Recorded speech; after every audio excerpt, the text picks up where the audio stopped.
এরকম টাইপের যদি কোনো ক্লায়েন্ট থেকে থাকে তাহলে প্লিজ আমাকে কেউ বুকিং করো না। তো হ্যালো সবাইকে, আমি ব্রাইডাল মেকআপ আর্টিস্ট পপি। তো সবাই কেমন আছো? আশা করি খুব ভালো আছো। আমিও খুব ভালো আছি। তোমরা হয়তো ক্যাপশন দেখে বুঝতে পারছো যে আমি কিছু তোমাদের সাথে কথা শেয়ার করতে চাই। আর প্লিজ ভিডিওটা কেউ স্কিপ করো না, সবাই প্লিজ দেখবে ভিডিওটা অ্যান্ড তোমরা বলবে যে আমার কি করা উচিত। আচ্ছা, মেন কথায় আসি, যেটা তোমাদের সাথে শেয়ার করতে চাই। বেশ কিছুদিনের ঘটনা এটা। আমাকে এক দাদা ফোন করে তাদের স্পেশাল ডেতে আমাকে বুকিং করে। বিয়ে প্লাস বৌভাত দুটো ছিল, যেহেতু 2 ভাই বোনের বিয়ে ছিল, তো একদিনেই বিয়ে বৌভাত দুটোই ছিল। আচ্ছা, তোমরা কেউ মনে করো না যে আজকে যে ব্রাইডের তোমরা পিকচার দেখবে, ভিডিও দেখবে, সেই ব্রাইডের কথা কিন্তু আমি বলছি না। যেটা আমার সাথে ঘটে গেছে আমি সেই বিষয় নিয়ে তোমাদের সাথে আজকে আলোচনা করছি। আর কে কোথা থেকে ভিডিও দেখো প্লিজ কমেন্ট করে কিন্তু জানিও আমাকে। যেদিন ছিল সেদিন যখন আমি বেরোবো তার 2 ঘন্টা আগে আমাকে ফোন করে বলে যে দিদি আমরা সাজানোটা ক্যান্সেল করতে চাই। আর সত্যি কথা বলতে আমার মাথা থেকে পাহাড় ভেঙে পড়েছিল, কারণ একটা কাজ পাওয়ার জন্য কিন্তু আমাদেরকে অনেকটা স্ট্রাগল করতে হয়। যারা এই লাইনে আছে বা অন্য কোনো কাজের লাইনে আছে তারা কাজের মর্ম অবশ্যই বুঝবে।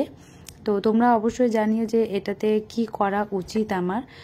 দেন শুধু একবার না, আমার এই রকম ঘটনা দুদিন ঘটেছে, আর পরপরই ঘটেছে, 2-1 দিন পরেই ঘটেছে। তো সত্যি আমি বুঝতে পারছিলাম না যে কেন এরকম হয়েছিল আমার সাথে। সেকেন্ড যেটা প্রবলেম হয়েছিল সেটা বিয়ে প্লাস বৌভাতের জন্য আমাকে বুকিং করেছিল। মানে বিয়ের দিন সাজাতে হবে প্লাস বৌভাতের দিন সাজাতে হবে। তো বিয়ের দিন আমি সাজিয়েছি। দেন আমি বৌভাতের দিন যখন বেরোবো তার কিছুক্ষণ আগে ফোন করে বলে যে দিদি ওকে গাড়িতে করে নিয়ে আসা হয়েছে, গাড়িতে থাকতে পারে না, তো অনেকটা প্রবলেম হয়েছে। এসে অনেক কিছুই বললো। তো আমার সাথে যে অ্যাসিস্ট্যান্ট ছিল সেও কথাটা শুনে বলল তার মানে কি বৌভাত হবে না, মানে বসে থাকতে পারবে না বললো। তো সেই কথাটা শুনেই ও বললো তার মানে বৌভাত হবে না, কারণ বৌভাত হলে তো বসে থাকতেই হবে। সেখানেও ক্যান্সেল করে দেয়, ভালো কথা। বাট কি বলতো, আগের দিন যেটা সাজিয়েছি সেই পেমেন্টটা তো ঠিক মতো করবে সেটাও করেনি। আর কন্টিনিউয়াসলি আমি ফোন মেসেজ করছি বাট কিছু রিপ্লাই পাচ্ছে না। শুধু বলছে মেসেজে যে দিদি কালকে দিব বা বিকেলে দিব, কিন্তু এখনো পর্যন্ত দেয়নি। আর আমি জানি না এখনো দেবে কি না, সেটা এর মূল্য কেউ দিতে চায় না। সবাই শুধু ভাবে এত টাকা নেয়, এত টাকা নিয়ে যায়। বাট কাজের যে একটা মর্ম বুঝবে সেটা না অনেক মানুষই বোঝে না। সবার ক্ষেত্রে আমি বলছি না, যারা যারা বোঝে তারা অবশ্যই বোঝে, বাট যারা বোঝে না আমি তাদের ক্ষেত্রে শুধু বললাম। তো আমার একটাই রিকোয়েস্ট, যদি এরকম কেউ থেকে থাকো প্লিজ আমাকে বুকিং করো না।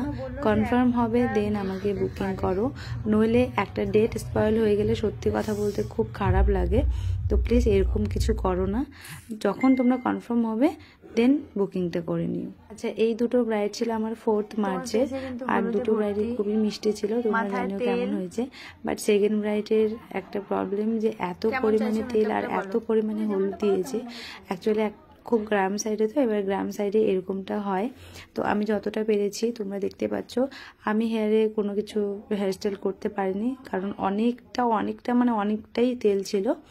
তো একটা রিকোয়েস্ট, যারা আপকামিং ব্রাইড আছো প্লিজ মাথায় তেল দিও না আর ফেসে এত পরিমাণে হলুদ দিও না, কারণ তোমরাও তো টাকা খরচা করে সাজাও। তো প্লিজ ভালো মতো নিজের দিনটাকে স্পেশাল করো, কারণ আমরা ভালো মতো সাজানোর তো পুরো 100% দিয়ে দিই, কিন্তু তোমাদেরকে সেই জিনিসগুলো খেয়াল রাখতে হবে যেটা যেটা বারণ করব। আর মেকআপ আর্টিস্টের কাছ থেকে অবশ্যই সাজেশন নিয়ে নেবে যে কি করা উচিত আর কি করা উচিত না। তো চলো, সবাই খুব ভালো থেকো, সুস্থ থেকো। দেখা হবে আমার নেক্সট ব্লগে। আর অবশ্যই জানিও যে যেই ঘটনাগুলো আমার সাথে ঘটেছে এটাতে আমার কি করা উচিত, কারণ যেইগুলো আমার সাথে ঘটেছে কালকে হয়তো তোমাদের সাথেও সেটা ঘটতে পারে। আর হ্যাঁ, কে কোথা থেকে ভিডিও দেখো প্লিজ কমেন্ট করে কিন্তু জানিও, কারণ আমি তো বুঝতে পারবো না এইভাবে যে কে কোথা থেকে আমার ভিডিও দেখো। অবশ্যই একটা করে কমেন্ট করো যে কোথা থেকে কে ভিডিও দেখো, আর আমার ব্লগগুলো কেমন লাগে আর আমার ব্রাইডদের কেমন লাগছে সেটাও জানিও। তো সো মাচ আমার পুরো ভিডিওটা কন্টিনিউ করার জন্য।